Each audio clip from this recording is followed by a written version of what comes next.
Hello friends, you join me here in the workshop today with our beautiful 70s green Goblin Omni, aka the Goblin 1000E, and in this video we're going to try and service it.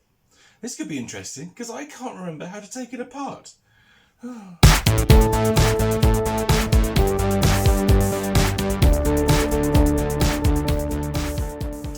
So, first thing we need to do is to get into this cleaner. Oh, just actually, before I start, just to say, remember I said one of the wheels was coming off because the plastic had broken. I don't know if you can see it. Yeah, there we go. See that wheel's all flopping around. I found the piece of plastic in the box, so that's good. We can put that back on. Excuse me, and hopefully get that wheel back in place. This wheel was not in the box, so we are definitely missing a wheel for this cleaner, which is a real shame. I don't know how else I'm going to find one because they are quite weird wheels. I can pull this out without breaking it. There we go. Yeah, they are really odd wheels. That one's a bit bent as well. I don't know if you can see there. See how that's bent down. That one's straight, but this one's bent. Oh, it's broken actually. That'll be why. I had a bit of a tough ride, I think, this machine. What I might do is change these wheels that are at the top here and put them on the bottom when I've repaired this, because they seem to be in better shape than these ones. So yeah, I think that's probably quite a good idea. But for now, yeah, we need to try and remember how to get into it. And I think it's got something to do with these screws here. There's two screws on this side here, and there's also two on this side here. And I have a feeling that they connect to this black piece of plastic here. So yeah, first thing to do is get inside it. Right, I brought you a bit closer so you can see what I'm doing. So if I just show you this, there's the screws there. So let's just undo these screws and see what happens.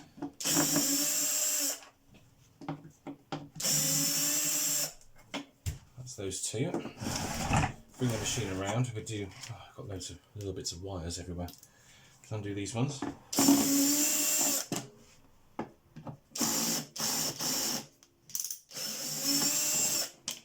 Now, if my theory is correct, we should be able to just separate the sections of the Omni here.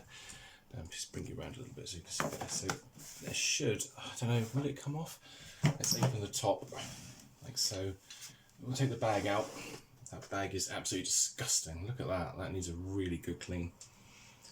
Oh, maybe that's just holding those strips in. God. Well, I can see screws in here as well, but I don't know. Oh, no, hang on. No, perhaps I was right. Look. So the body is actually starting to separate here. Maybe I need to pull this out a bit. Does it come with it? Does that come out as one? Oh, no. No, that doesn't seem to be right. Oh, see, I remember this as being a real pain. This is a real massive pain in the rear. And I haven't done one for a long, long time, so I can't really remember how to do it. Can I pull this? I just want to sort of pull the dust box off, really. Ah, there we go. Okay, there you go. So there's the dust box. I thought that came off separately. I just had a feeling.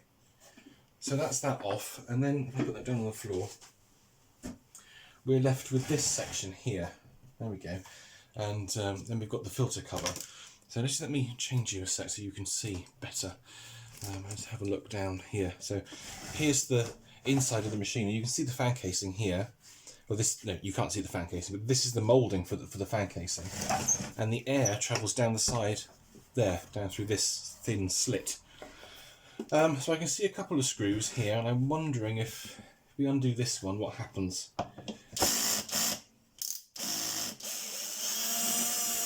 Oh, that's quite long. That is quite a long screw, that. Look, that's pretty big. And there's another one here. I don't think that's going to do anything. I think that is... Oh, maybe it does. It seems to go down a long way. Okay, can we get it apart now?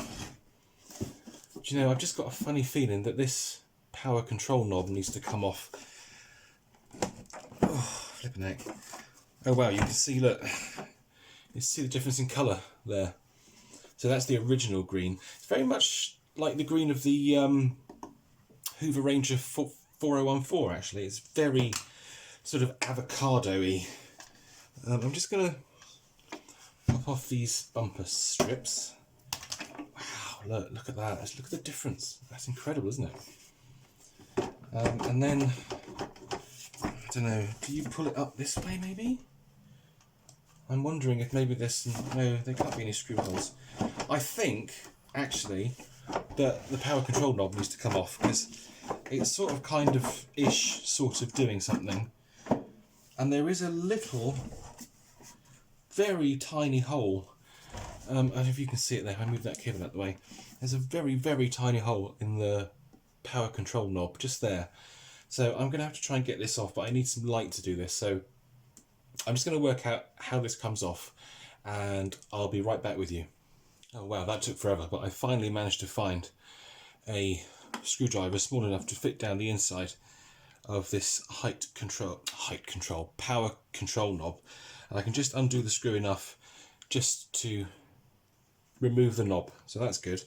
Now, what have we got here? I wonder what this is. I wonder if this is like a... I suspect this is like a screw. This. Put the light on it. You see it better like that? I don't know. I suspect this unscrews. So I think probably the best way to do it. I wonder if I can do it with the long nose pliers. I don't want to break anything.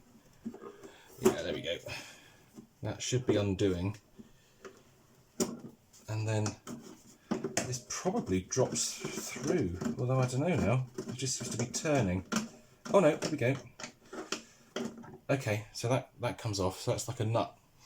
And now I wonder if we can remove this now? I don't know. That definitely seems to be attached to this section. Oh, maybe not. Oh, good lord. I wonder if you can push this through. Maybe the pedals have to come off. These covers seem quite loose, but I have genuinely no idea how you take them off.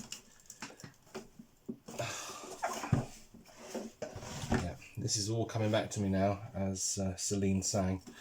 This is very, very difficult. Very, very difficult. There are no screws here at all. It's like it wants to. Oh, hang on. We've got success. Oh, come on. Oh, it's stuck. Oh, wow, isn't that? God, that's so awkward. Okay, come through. I'm going to get this back together. Oh, look at that. See? Do you remember I said in the unboxing video it was like an Electrolux motor? Well, would you believe it is an Electrolux motor? Look at that. Look, that is classic Lux. There's the speed control module, and that's been disconnected. Look, it's just sort of hanging there. There's the inputs for it. And that's interesting, isn't it? Oh, I wonder what's going on there. So remember I said that I suspected that the speed control module had been bridged out. So this has probably gone wrong. We'll have a good look at it in a bit. I just need to put this down because it's very difficult to hold. See, the trouble is the rear body is now just hanging on this bit of flex here, so I need to pull out some more flex, so that will go on the floor. And let's just bring the light down so we can see it better. Yeah, I mean, really, this is really funny. It's very Electrolux. Very, very Electrolux. Look at that motor. Look at that motor there. It's a Lux motor. Look. I don't know if you can see it. That's the best way to hold it so you can see it. Something like that. It's very dark outside today. And look. And Electrolux switch. Electrolux motor, Electrolux switch. And that is interesting. And the next question is, how the hell do you get the motor out? And what's this here? Look, there's something here. What's that connected to? Oh, we've got a whole load of wires. We've got a little spring just there. This is something. What's that? Oh. I wonder if that's something to do with the... Oh, I think it is. I think that's to do with the bag full indicator, because it appears to be attached to this little hole. There's a little hole there. So I suspect that's the pressure sensor. That's quite how it works, and quite why it's got a little spring sticking out its bum, I have no idea. Look, that's weird. God, it's a mess in here, isn't it? Look at it. Jeez. Right, I need to try and work out how to take this apart now without this spring wanging off and removing my eyeball. Let's just suck this off a little bit.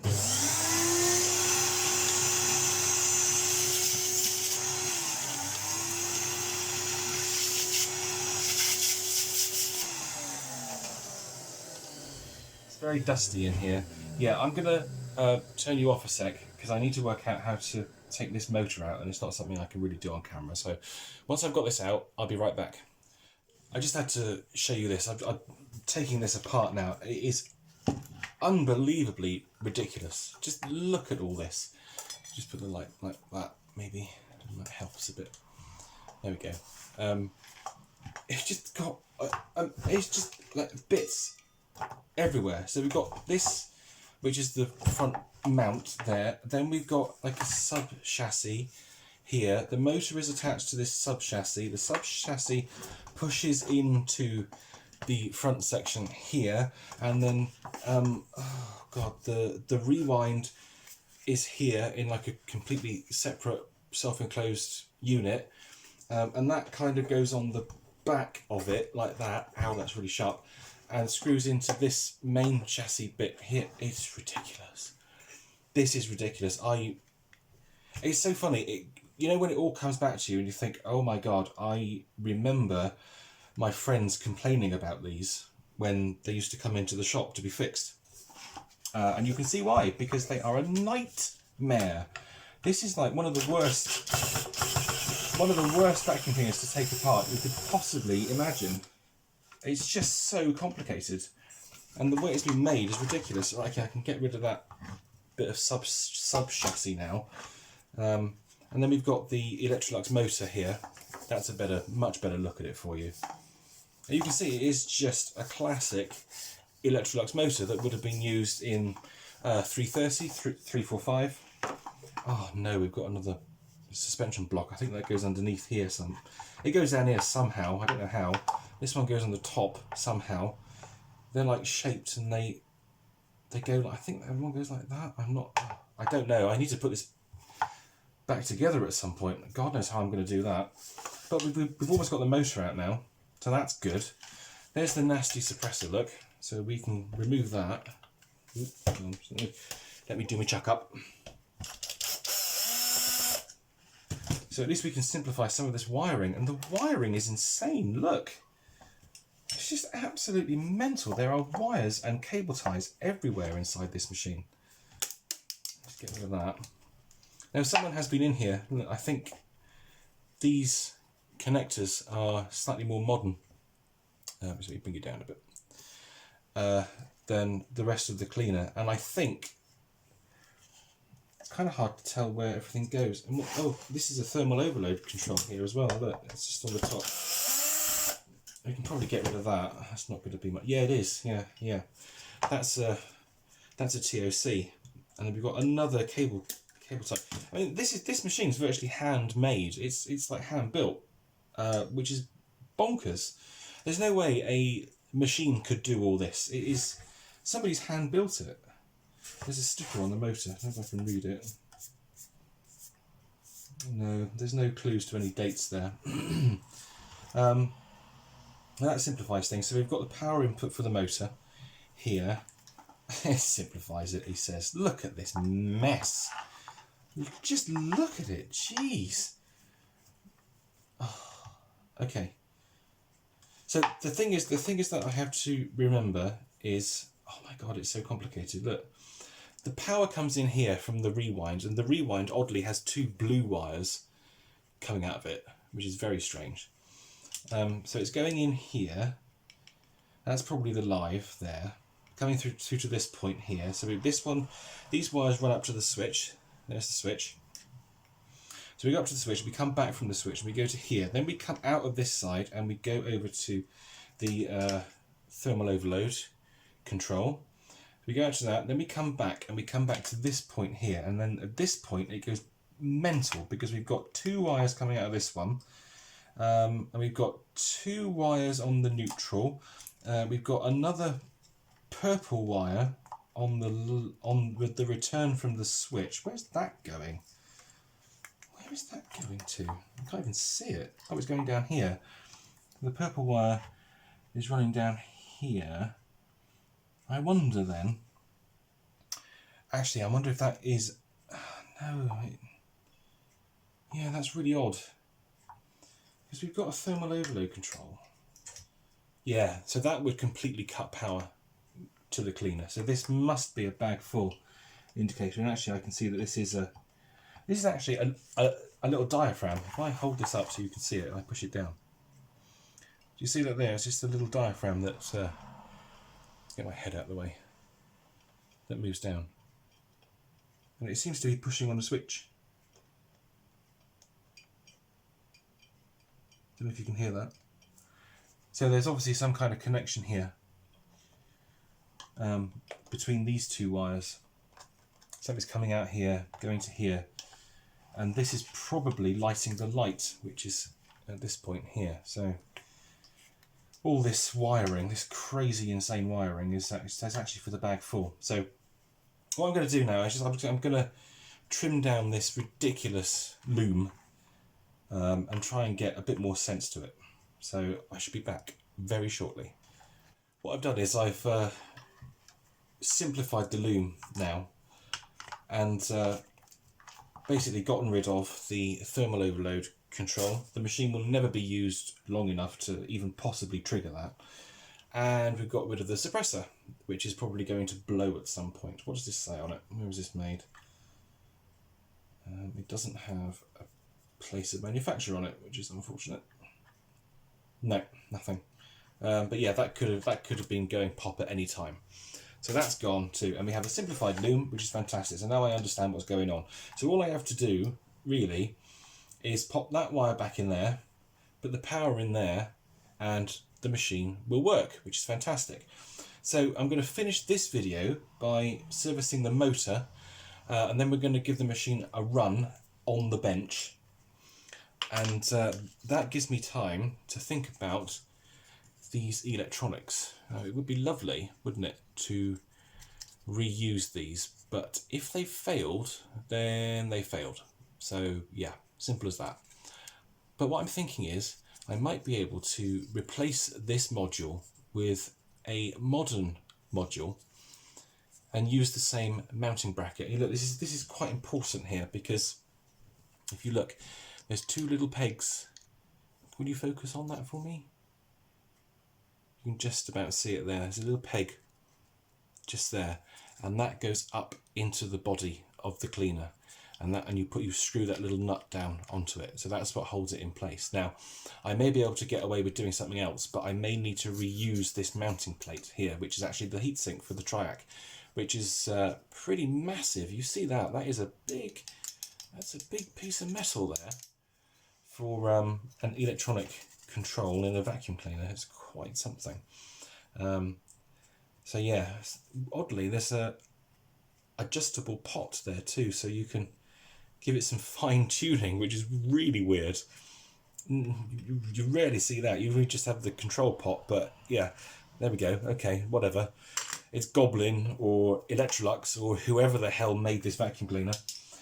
So I think what we should do now is I don't want to remove the wiring because I'll forget where it went to.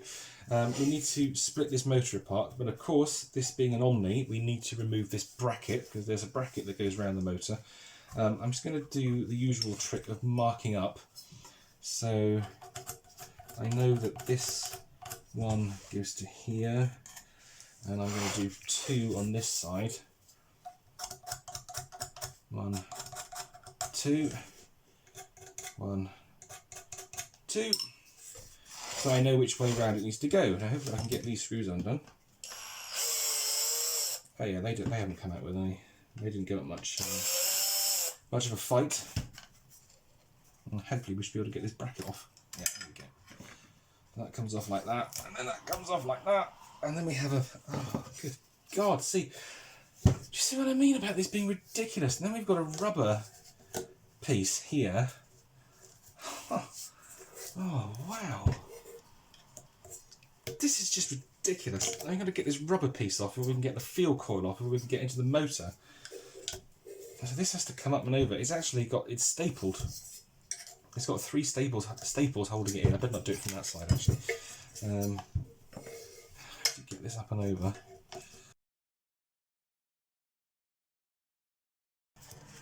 God, you just wouldn't believe what a faff it is, would you? It's just ridiculous. I need to give it a quick clean off with the Miele Vortex, actually. Where's my good brush gone? I've only got the rubbish one. Oh well. I'll use this one.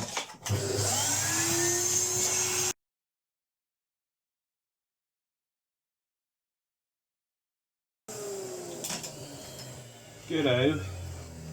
So let's crack this Lux motor open.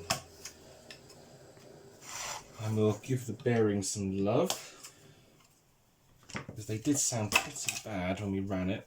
Oh yeah, there's a whole load of muck down here. Just gonna clean this off a sec.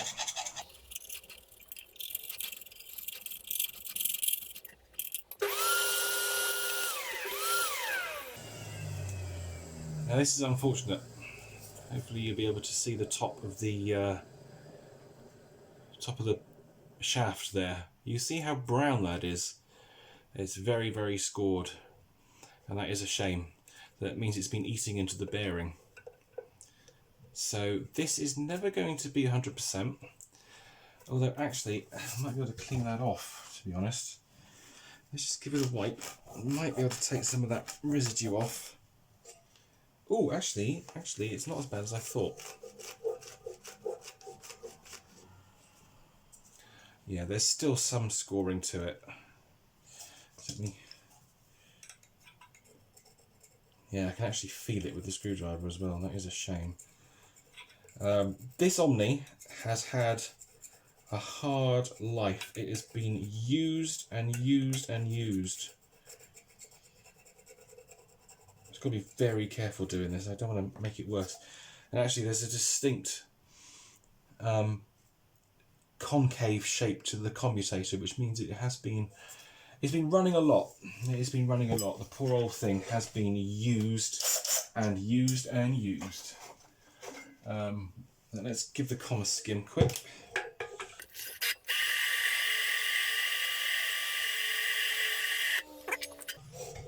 Looking a bit better.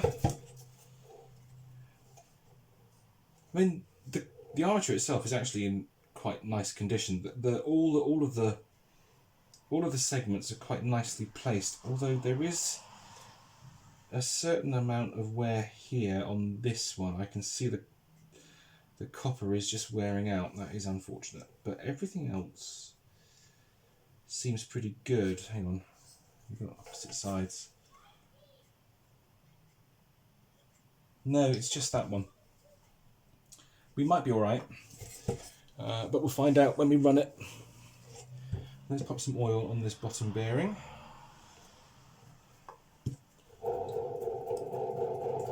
It does sound quite rough. And squeaky.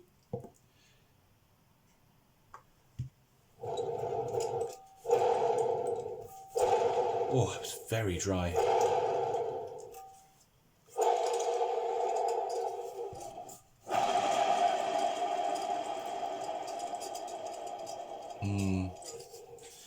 And of course, as we all know, we cannot replace the bottom bearing on these Lux motors, which is a massive pain in the arse. One of the worst things Electrolux ever did was to prevent you from doing that. It's definitely running smoother. The carbon brushes don't look too bad. I'm just going to push these back so we can get the field coil back on. Oh, that one's popped out. Of course it has. Because nothing is easy. Let's get that back in place. Come on.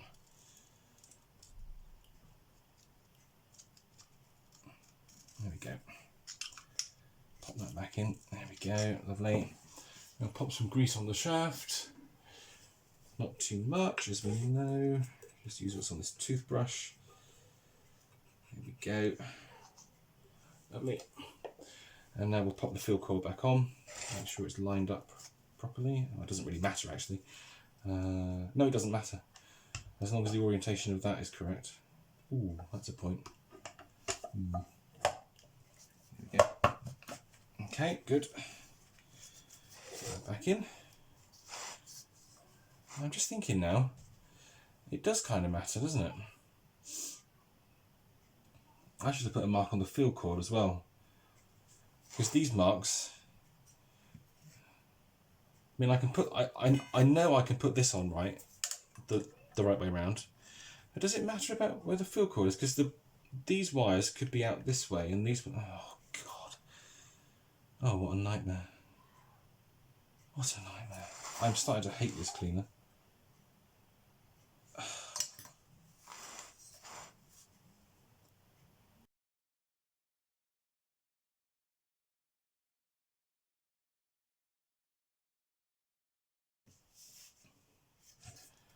Right, I've got that back in, but now I just need to work out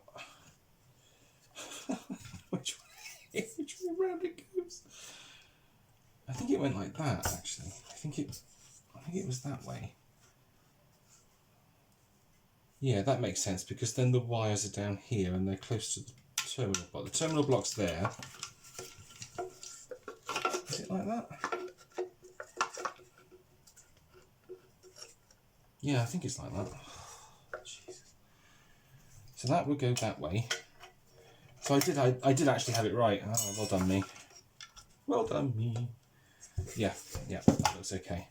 Then we get this stupid rubber band back on. There we go. And now we put this around like so. See, the thing I'm worried about now is that this needs to be quite precise, because this needs to fit in just so. And if that motor is too far forward on that point, it ain't going to fit. Alright, this is just going to be trial and error. I'm not going to film this bit, but yeah, I'll try and get this back in. Let's just get this... oh wow, this is really, really hard. This is a hard restoration. Ugh. I wish I'd never started it now. I wish I'd never bought the damn thing. Oh, it's going to have to pinch on, isn't it?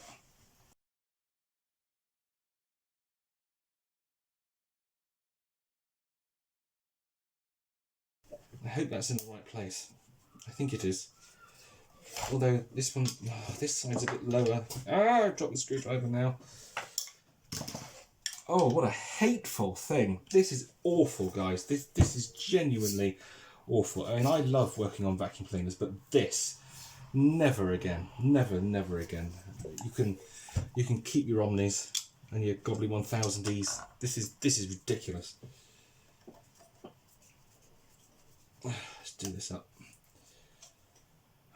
I just got a horrible feeling that this isn't going to be right. And it's not going to fit in this sub-chassis correctly. I just know it's going to be too far forward. Ah! All right. Which were the screws? See, I've got loads of screws hanging around.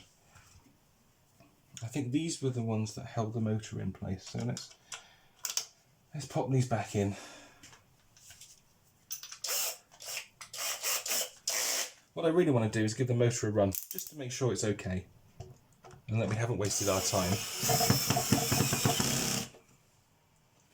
That's that one.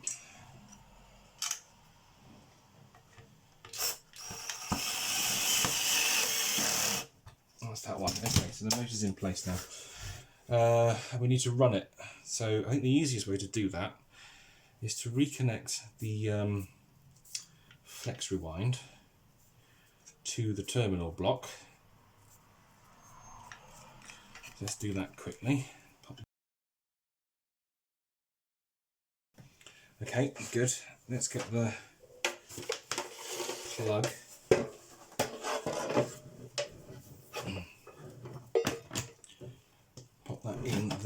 Right, let's... Oh, no, hang on a minute. Yeah, it would be helpful if I connected the other wire for the motor, wouldn't it? That would be a good idea. So that goes in there, like so. Screw that down. Good. Plug that back in. Let's see. Nope. Let's wang the switch.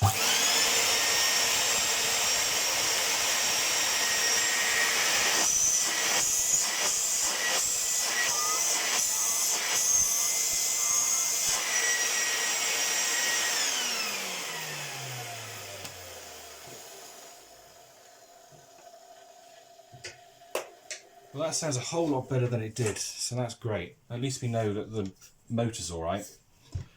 Just need to get the damn thing back together now. So I'm going to call this video at this point. This has probably gone on quite long enough. So next video, we'll come back and we will reassemble the Omni. And hopefully by then I would have been able to have found an electronics module for it, so we can give it back its speed control. So until then, guys, thanks for watching, and I'll see you soon. Bye. Hey guys, just a quick update. I couldn't leave the bench with this on my mind, so I don't know where the original electronics module's gone for the Omni.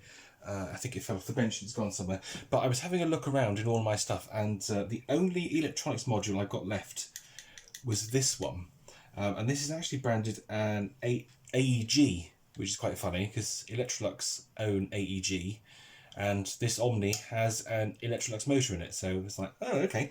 And I was trying to work out how to wire it in. So I've got the Omni's flex wind here, so we've got the power going into the module here, and we've got a common neutral which is shared with the motor, which goes off up here to the motor, and then we already had a rheostat attached to it. I thought, that's brilliant. And then it had a horrible little plastic modern switch on it, one of these little nasty buggers. So I desoldered that, and I soldered the Omni switch into it. There's the Omni switch there. And now it should work. So this rheostat should control the motor. Now this is still quite big. I actually chopped a bit of board off this side because it had two of these pressure sensors on it. There was one there and there was one next to it, so it was quite a big board. And you've got this massive piece of metal here, which is the heatsink for the triac, because the triac is right there. So it's going to be interesting to see if it fits within the confines of the Omni's body. And also I need to find a way of mounting this rheostat to the Omni's original knob. So that's all going to be very tricky, but for now it should work. So we're going to turn it on. Hopefully the motor will burst into life, and hopefully we can control the speed of it with this rheostat here. So the switch is switched on. I'm going to turn it on at the socket. Cross your fingers. I'm going to hold it just in case.